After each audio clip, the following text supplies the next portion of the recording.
Hey superstars, welcome to the Get Rich Without Being a Bitch podcast, and I am your host Vanessa for this journey. We're going to be challenging some stereotypes, shattering glass ceilings, really looking at what it takes to live richly and to design a business that's going to support the life that you really want to be living.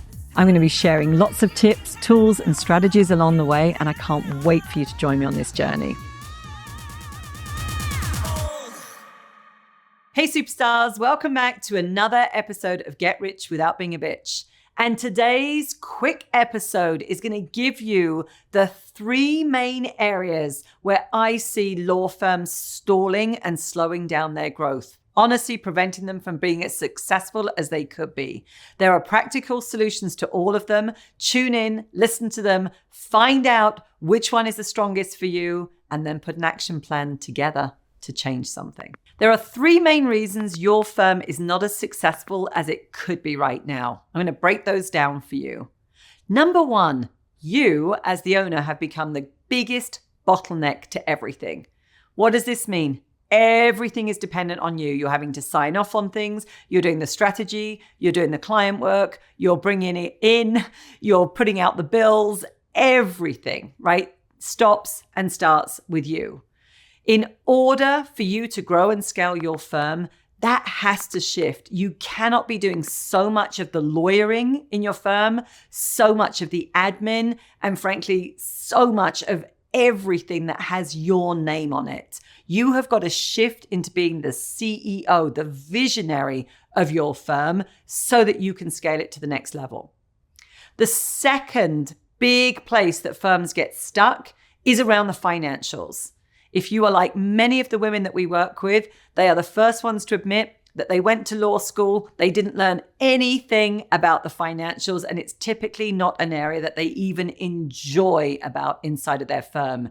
Yet, in order to start to create some great systems for predictable revenue and more importantly, profit, so that as you are making more, you are actually keeping more, you have got to have some good financial practices in place. There are 7 key metrics that we measure that help to create that level of consistency and predictability. And frankly, you start to sleep better at night, but you have to start to look at those financials. And the third area is team, sometimes lack thereof. Perhaps you've hired people, but you're not sure if they're the right people. Are they even in the right roles? Or you're hesitant to hire, make your next big hires because you don't understand the financials in your business. You see how everything gets linked to one another? We've got to stop how some of these things are operating right now and start to do some things differently. The reality is, you can have the firm of your dreams with just a few key shifts in how you are managing yourself, leading others, understanding your financials, driving team performance. You can start to transform what you're currently doing today and take your firm from something that feels perhaps unpredictable, a little chaotic and overwhelming into something that is really fun, sustainable, and profitable.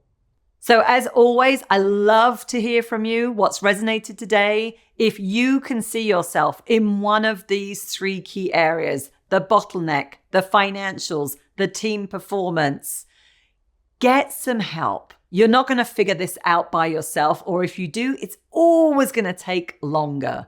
So I'd encourage you, grab a slot on my calendar. You can find the link below in the show notes, and I'd love to chat with you and tailor some specific ideas to your very specific situation in your firm.